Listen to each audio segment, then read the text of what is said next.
Est-ce qu'on ne serait pas sur un petit début de setup qui se profile? Peut-être bien. Salut internet, comment ça va? Je suis contente de te recevoir. Concrètement aujourd'hui c'était pas la vidéo que je devais faire. Justement on était sur à la base un petit clean with me pour remettre cet atelier à neuf et mettre ceci notamment en place. Seulement les choses n'ont pas tourné comme prévu, c'est-à-dire qu'il y a des fichiers qui ont disparu, et sans ces fichiers-là, la vidéo n'avait absolument aucun sens, donc je me suis dit c'est pas grave, on rebondit, car oui, je suis dans l'objectif cette année de publier une vidéo tous les 15 jours. Je me fais ce petit rendez-vous le dimanche matin, j'essaye de le tenir au maximum, donc n'hésite pas à t'abonner, mettre la petite cloche pour suivre justement ces aventures de quelqu'un qui évolue, qui vit sa vie sur YouTube tranquillement. Rien de plus à dire. Aujourd'hui, sinon, c'est ça le cœur du projet, on se retrouve pour parler, sinon, des 10 objets, des 10 choses que je n'ai absolument pas regretté d'avoir acheté, même qui m'ont aidé pour ma couture. Vraiment, ces 10 objets, des petits gadgets, des petites choses que je conseillerais à tout le monde. On est parti. Pour moi, ce qui a changé le game de la couture, en tout cas ce qui m'a vraiment aidé à aller plus vite, c'est ça, le cutter rotatif. Alors là, celui-ci, je l'avais acheté de chez Amazon, c'est la marque Office Tree, exactement. Je l'avais acheté parce que notamment, il y avait la planche à découper qui était vendue avec. Et franchement, pour moi, ça change tout, parce que très sincèrement, la plupart de mes patrons, je les imprime en PDF, je les assemble, et du coup c'est du papier, et franchement, c'était, il faut le dire, c'était d'épingler en fait ce papier feuille A4 sur les feuilles, sur mon tissu, de découper bien, et d'autant plus à partir du moment où j'ai commencé à coudre des tissus un peu plus fluides, comme du satiné. Comment dire que là c'était vraiment juste un casse-tête pour pouvoir faire des choses qui reprennent bien le patron, et pour moi ce cutter rotatif ça a tout changé, parce que à partir du moment où on coupe le tissu, il ne bouge pas, avec des petits poids sur tout simplement. Alors petit poids, on ne parle pas du petit fruit, hein, on parle de poids tout simplement pour tenir le tissu en place. C'est pour moi l'objet qui déjà de base a apporté du confort dans ma couture. Gros investissement parce qu'avec la planche à découper, j'étais sur une 50aine d'euros, mais en vrai, je les remettrai sans problème si jamais ça cassé. Deuxième objet un peu onéreux, c'est ceci. Ça permet de marquer les boutonnières sans avoir à les mesurer. Et ça a changé la donne parce qu'en fait je me rendais compte que je respectais jamais réellement les boutonnières qui étaient données sur les robes, les chemisiers, tout simplement parce qu'avec ma poitrine, je voulais toujours mettre un bouton à un endroit stratégique qui ne tombait pas forcément. Et du coup, en est venu ce petit outil, c'est-à-dire que quand j'essaye ma pièce, je mets une petite marque là où je veux mettre mon bouton, et ensuite je vois en fonction du nombre de boutonnières que je veux au-dessus, en dessous, et ça me permet de marquer en fait comme ça en ayant toujours à peu près la même distance.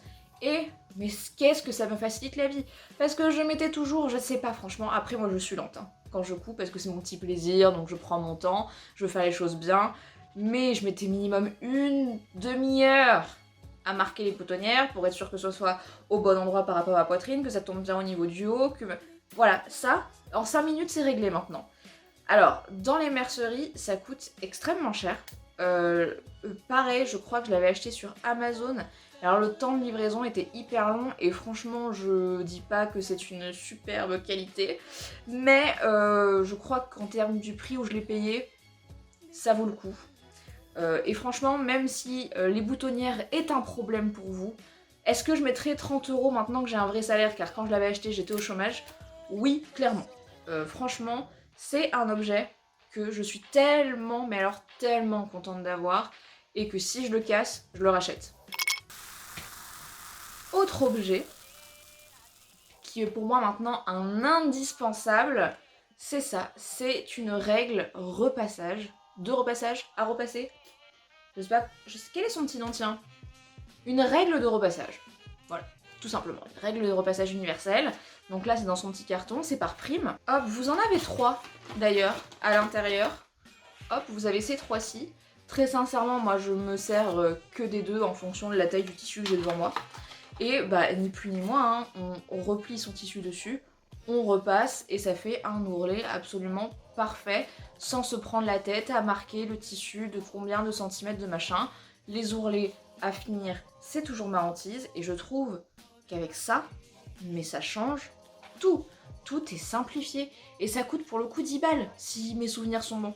J'avais vu ça sur l'Instagram ou la chaîne YouTube de couture débutant et je m'étais dit, franchement, t'as quoi à perdre?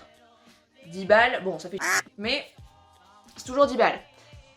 Mais franchement, pareil, je crois que je le casse, je le rachète. C'est un indispensable. Et la petite, bon, franchement, si j'en avais qu'une, genre la grande, ça me suffirait amplement. Hein. Mais il faut avouer qu'avoir les deux, c'est sympa. Est-ce que c'était indispensable? Pas forcément. Mais franchement, même pour ne serait-ce que tracer des traits, faire des petits repères, parce que vous voyez, vous avez des endroits qui sont un peu ajourés. Non, c'est hyper pratique. Rien à dire. Franchement, je vais beaucoup dire franchement, je sens que je vais tout coter au montage. Rien à dire parce que pour moi, c'est d'une utilité folle. Voilà, je me dis toujours, je pense à mes grands-parents, surtout je pense à ma grand-mère qui bassissait tout, qui faisait des points de surfilage pour être sûre d'être au bon endroit. Avec ça, vraiment, vraiment... bon, déjà de base, on va pas surfiler pour un ourlet, mais ce genre d'accessoire, ça change la vie. A contrario, parce que les ourlets, ça a toujours été ma hantise, j'avais acheté ceci, que je n'ai absolument jamais compris comment on s'en servait. J'ai acheté ça dans une mercerie, et... en fait c'est en métal, donc typiquement c'est fait pour que tu passes ton fer dessus, mais tu te brûles quasiment immédiatement où tu veux retirer le truc. C'est un enfer. C'est un enfer, je dis pas que c'est pas pratique, mais comparé à ça, rien à voir, achetez ça. Objet suivant, qui n'est pareil, absolument pas indispensable, mais purée, qu'est-ce que ça change la vie? Ça, c'est quoi? C'est alors sur bon, la couleur est un peu hideuse. En vrai, dans le retour écran, c'est pas mal, mais en vrai, c'est un espèce de vert un peu fluo qui est terrible. Mais tout simplement, c'est un porte-aiguille aimanté. Bien sûr qu'on peut tous avoir le petit aiguille, la petite pomme là, ou ce genre de choses dans laquelle on va piquer nos aiguilles. Moi, personnellement, je trouve ça pas pratique pour mon usage, tout simplement parce que je fais tomber des aiguilles en permanence, c'est la hantise de mon mec, et que pour les rattraper, hop, je passe un petit coup sur le sol, tel un chercheur de trésors sur le sable, et là je récupère toutes mes aiguilles. Juste pour ça, pour moi, c'est un game changer. Vous allez me dire, un aimant, ça suffit, on est bien d'accord, hein, parce que c'est typiquement un boîtier avec 2 aimants à l'intérieur, mais pour moi, si quand on débute, on doit se choisir un porte-aiguille, bon, déjà vous pouvez en coudre un avec vos chutes, hein, très sincèrement, mais sinon, ça c'est le top.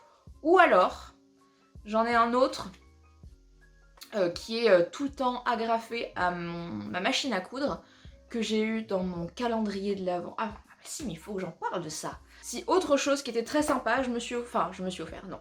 Mon chéri m'a offert mon calendrier de l'Avent de cette année, que je me suis ouvert du coup tout le mois de décembre, qui était spécialisé sur la couture. C'était un calendrier Prime. On va retrouver d'autres petits objets qui arrivent dans la vidéo. Mais du coup, j'ai eu ce fameux petit aimant en fait, un petit aimant qui se ventouse sur sa machine à coudre directement. Et du coup, pour enlever les épingles, les aiguilles, ce genre de choses, pareil, on les ploque dessus. Moi, je suis très bordélique avec mes aiguilles, il y en a rapidement partout, ce qui fait que on peut rapidement les faire tomber, etc. Donc ça, ces 2 petites choses sont pour moi ce qui me sauve dans ma quête d'organisation pour éviter d'en foutre trop partout. Déjà que je suis quelqu'un qui peut rapidement en foutre partout. Voilà, c'est dit. Du coup, vu que j'ai parlé du calendrier Prime, qui était d'ailleurs un très bon rapport qualité-quantité-prix. Hein. Même pour quelqu'un qui a déjà plein d'objets, j'ai retrouvé plein de choses qui sont vraiment superbes. Alors si on est débutant, c'est encore le mieux. Mais pareil, dans le petite chose qui change un peu la donne de chez Prime, c'est ceci. Donc ça permet tout simplement d'aider à faire de jolis coins. Voilà. C'est vraiment, ça peut paraître stupide parce qu'on peut se dire avec une baguette chinoise, ce genre, oui, voilà, j'ai essayé les techniques Z, les techniques W, X, Y, mais ça, voilà, ça change tout. Pareil, ça coûte pas très cher. Je dis pas que c'est indispensable pour une couture, mais franchement, ça change la donne. J'en avais acheté un autre qui était trop et que j'ai toujours, mais que je pense que je donnerai à quelqu'un, qui est trop pointu. Donc voilà, si jamais un jour ce petit retourneur de coin, voilà, je n'ai pas d'autre, on va l'appeler comme ça, un petit retourneur de coin, vous en avez besoin, achetez un où vous faites attention que le bout n'est pas trop pointu, car sinon, en fait, on troue et tout se ressort. Voilà, ça a été mon problème pendant plusieurs mois, jusqu'à ce que j'ai celui-ci dans mon calendrier de l'Avent, qui franchement change pas mal la donne. Donc, bah petit conseil, ça c'est pas mal, vous pouvez vous l'offrir, parce qu'il est pas trop pointu, voilà. Super les conseils, c'est pas trop pointu, achetez-le. Pour suivre sur ce fameux calendrier de l'Avent, à l'intérieur, il y était ceci, voilà, il y était en blanc et en jaune. Mon Dieu, ce que c'est bien! Donc là, comme ça, vous dites, mais qu'est-ce que c'est? Tout simplement, c'est une petite roulette avec de la poudre de craie à l'intérieur. Parce qu'on a tous eu les fameuses craies de tailleur. C'est infâme, moi je déteste, c'est pas précis, à aucun moment on peut faire un trait qui soit fin, et donc savoir exactement où est-ce qu'on va couper, faire la marque pour la pince, etc. Voilà, moi je trouve que c'est un enfer, mais ça, par contre, voilà, j'ai fait un dernier projet avec il y a pas longtemps, mais ça change tout, c'est extraordinaire, je ne sais pas qui a inventé ça, mais merci. Merci, c'est excellent. Voilà, le blanc pour toutes les couleurs foncées, même le jaune ça fonctionne sur le foncé, à choisir une des deux couleurs, prenez du jaune sauf si vous cousez souvent du jaune. Mais personnellement j'ai plus souvent tendance à coudre du blanc que du jaune. Et bah, c'est génial, voilà. Ma seule chose que je me demande c'est est-ce que ça se recharge? J'aimerais, parce que je vois que par exemple, pas pour celui-ci mais pour celui-là il y a un petit bouchon que je vais éviter d'enlever devant vous pour foutre de la poudre de craie partout, hein. Mais je me dis que ça peut être pas mal. Si ça se recharge en plus. Parce que bon, voilà, le plastique, tout ça, si on peut éviter, c'est top. Mais, enfin, franchement, pour moi, c'est excellent. Excellent. Je n'ai aucune idée du prix parce que bah, je l'ai eu dans le calendrier, mais si ça se termine, je les rachète. A contrario des craies de tailleur qui sont terribles, que j'ai qu'une hâte, c'est d'en finir avec. Voilà. Mais ça, excellent. Pareil, dans la même lignée des choses qui sont excellentes, mais les stylos friction. En fait, oh, intéressant, j'aurais pu tout montrer sur le fond blanc d'à côté. Bon, rien à voir. Les stylos friction, bah tout simplement, je sais que je ne suis pas...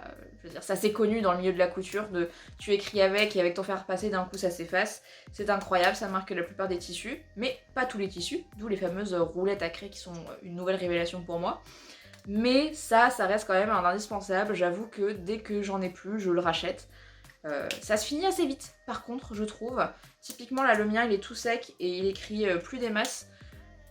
Mais ça reste pour moi quelque chose de sympa. Après, sachez que certaines sous-marques font des recharges pour ces stylos, ce qui, je crois, n'est pas le cas pour le Friction de chez Pilote. Typiquement, j'en ai un de chez Leclerc, qui est vraiment quasiment le même principe. Sauf que, vous voyez, on peut enlever la petite recharge et du coup changer la mine à l'intérieur. Ce qui est peut-être plus intéressant d'un point de vue éco-responsabilité, même si bon ça reste du plastique tout ça. Maintenant, pour dire ce qui est, dans le temps le stylo, enfin l'emballage du stylo, il tient pas le coup.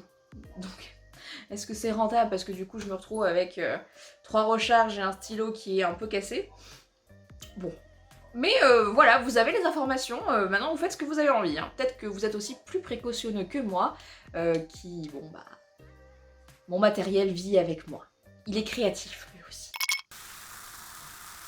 Sinon, autre indispensable que je pense beaucoup de personnes doivent avoir également, hein, j'invente pas l'eau chaude, mais c'est ce genre de petites pinces, qui sont parfaites soit pour tenir son tissu en deux quand on va le découper, je trouve que c'est génial, ou quand on va coudre des matières où on veut pas laisser de traces d'épingle comme des cuirs par exemple, ou des similis, ce genre de choses, c'est absolument génial, et surtout je trouve, alors bon, on n'en est pas là en termes de gain de temps, mais je trouve que ça s'enlève beaucoup plus vite que des épingles. Voilà, donc en fonction du petit truc qu'on veut coudre, etc., je trouve ça très chouette. Et même typiquement, moi quand je range mes pièces de tissu déjà découpées avec les patrons, je les accroche ensemble, voilà, c'est, je pense, un petit investissement, c'est pas la chose pareille essentielle dans la couture. À choisir entre ça et des épingles, je pense malgré tout que des épingles sont un peu plus indispensables, mais ça, si on peut se l'offrir ou se le faire offrir, j'avoue, c'est chouette. C'est le genre de petit truc où c'est quand même bien pratique d'en avoir. Et par contre, juste à savoir, j'en ai de 2 marques, des primes du coup que j'ai eu dans ce fameux calendrier et des fameuses 2 € que j'ai eu chez ma mercerie. À choisir, les primes sont quand même beaucoup plus solides. Celle de ma mercerie à 2 €, j'en ai cassé plus d'une. Alors que celle-là, même si ça fait pas très longtemps, je sens qu'au niveau de la résistance, elles sont plus solides. Donc en fonction de ce que vous voulez, de votre budget, bah peut-être qu'une marque au-dessus est quand même sur le long terme plus rentable. Ne vous inquiétez pas, on est bientôt sur la fin. 2 derniers objets à vous présenter. Alors, foncièrement, vous allez me dire merci, j'ai pas révolutionné le game. Mais cette paire de ciseaux est extraordinaire. Déjà, par la taille. En fait, pendant des années, j'avais une grande paire de ciseaux pour découper le tissu et la petite paire de ciseaux coupe-fil. Et en fait, malgré tout, investir dans une petite paire de ciseaux comme ça, qui doit être, je ne sais pas, d'une 10-15 de centimètres, bah c'est super pour justement pas s'encombrer quand on coupe de la grosse paire de ciseaux à côté de nous et pouvoir couper les coins plus facilement, pouvoir couper des petits détails aussi plus facilement, des angles pour faire des cols, ce genre de choses. Personnellement, je trouve que c'était pour moi devenu un indispensable. Le principal à avoir chez soi, c'est bien sûr les plus gros ciseaux de couture pour couper son tissu et un coupe-fil. Mais pareil, si on veut investir un petit peu plus, celui-là est top et sans vouloir me la péter, il me permet de, en cousant, représenter ma maison qui est Gryffondor. Et bon, c'est un petit détail, hein, mais ça mange pas de pain parce que c'est toujours pareil. Des accessoires de couture, personnellement quand je les achète, je me dis qu'elles vont durer des années, donc j'aime bien avoir des objets qui me plaisent. Typiquement le porte-aiguille vert fluo, bon, sur le long terme, je le trouve moche, mais ça, je sais que j'aurais envie de les garder très certainement à vie, juste pour le petit objet de collection qu'ils peuvent être. C'est comme, est-ce qu'on peut saluer dans les objets improbables aussi de couture, et la collaboration entre Harry Potter et le Creuset, qui font des marmites incroyables en termes de style. Bon, on regarde pas le prix, ça reste le Creuset, mais juste exceptionnel. Quand même, je trouve que parfois le merch va très loin. Pour moi, ça me va, mais ça me fait rire, justement, que ça aille si loin. Et après, pour moi, dans les dernières indispensables de couture que je pourrais vous conseiller, surtout quand on débute, c'est d'investir dans les magazines Fibromood. Alors là, c'est les quelques exemplaires que je peux avoir, j'en ai d'autres un peu à côté de moi et j'en ai prévu d'en acheter quelques-uns d'autres qui manquent à ma collection. Parce que les patrons Fibromood, je trouve qu'ils sont extrêmement bien expliqués. Que certes, les couples sont pas très cintrés, pas très resserrés, mais quand on débute la couture, d'avoir des coupes un peu plus larges, ça permet de pas se rater sur la taille. Et en plus de ça, si on devient des couturières un peu plus avancés, c'est très simple de faire en sorte que leur robe, qui soit un peu large, on l'ajuste à notre taille, donc ça reste des patrons qui sont assez polyvalents. Les finitions ne sont pas forcément toutes extraordinaires, c'est restent des patrons qui sont la plupart du temps plutôt simples à coudre, mais justement, moi je trouve que ça permet au maximum de nous développer sur ce qu'on a envie de créer. Typiquement, je reprends sur une robe que j'ai cousue l'année dernière, qui était une robe à la base de chez Fibromood, la robe Philippage si je ne dis pas de bêtises, que j'ai repris pour faire une robe chemise d'inspiration Valentino, que j'avais pu voir sur Enough Situation. Donc c'est des modèles quand même qui permettent un peu de switcher et de faire ce qu'on veut avec un petit peu de jugeote et d'expérience. Et je trouve que le rapport qualité-prix est superbe, surtout quand on opte pour les magazines. Et je vois que maintenant dans les derniers modèles, il y a à chaque fois 12 patrons à l'intérieur, alors qu'avant il parlait de variantes. Maintenant il parle de 12 patrons et par exemple 32 variantes, 28 variantes, c'est-à-dire si on met la robe courte, longue, les manches courtes, longues, ce genre de choses.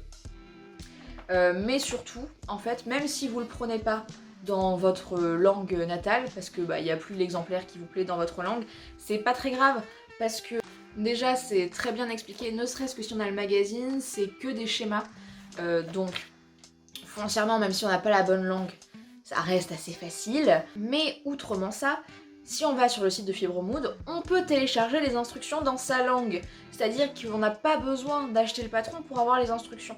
Donc ça, je trouve ça génial, et notamment génial s'il y a un modèle qui vous tente, vous savez pas si vous voulez acheter le magazine ou pas, vous téléchargez les instructions et ça permet de voir si vous vous en sentez capable ou pas, et d'investir dans le magazine. Moi j'aurais tendance à toujours dire investir dans le magazine s'il est toujours disponible que dans un patron PDF, tout simplement parce que vous allez payer 9 € le patron PDF et 12 € à peu près le magazine, sachant que dans le magazine vous avez 12 patrons, donc ça vous fait un patron pour 1 €. Même si ne serait-ce qu'il y a que 2 patrons qui vous plaît dans ce 10 magazines, ça vaut le coup parce que vous avez le deuxième qui vous plaît à, bon bah on va dire à 3 € quoi. Comme si vous aviez pris l'autre à 9 € dans le PDF, donc franchement, ça vaut le coup. Et de toute manière, très sincèrement, moi tout me plaît pas dans ce qu'ils proposent. Mais à des mamans, ce genre de personnes qui aiment bien des couples un peu amples, etc. Moi je vois la mienne, je lui ai montré les magazines Fibromood, la plupart des patrons qui moi me plaisaient pas trop, elle lui plaisait énormément, donc je sais que je pourrais toujours lui faire plaisir en lui cousant une super jolie robe de plage qui va être à mon sens un peu trop large avec une coupe qui ne m'aurait pas plu mais qui à elle lui irait très bien. Donc même s'il y a des patrons que je me dis me serviront pas, bon ça pourra toujours servir pour faire plaisir à quelqu'un. Donc moi ça serait ce petit conseil, optez pour des magazines Fibromood pour commencer. Pour moi c'est mes indispensables et je remercie ma belle maman qui m'y a abonné pour cette année, donc j'ai hâte de recevoir les prochains. Peut-être que ce sera l'occasion ensemble d'ailleurs de faire des patrons des derniers Fibromood, surtout que j'ai prévu d'en acheter encore 2-3 des collections précédentes. Bon voilà, vous avez eu mes 10 accessoires qui sont devenus un peu mes indispensables. J'espère qu'on pourra bientôt faire une petite vidéo où je vous montrerai ceci. Voilà, pas de rangement, pas de tri, mais ce n'est pas très grave. Je pense que vous en faites assez chez vous. Maintenant, j'espère pouvoir vous faire découvrir tous les petits artistes que j'ai pu mettre dans mon fond et surtout recevoir bientôt des éclairages. Parce que la lumière du jour, c'est magnifique, mais chez moi, ce n'est pas pratique. Sur cette rime, je vais vous laisser. Passez une bonne semaine, une bonne journée. On se retrouve dans 15 jours. Et puis à la prochaine. Ciao!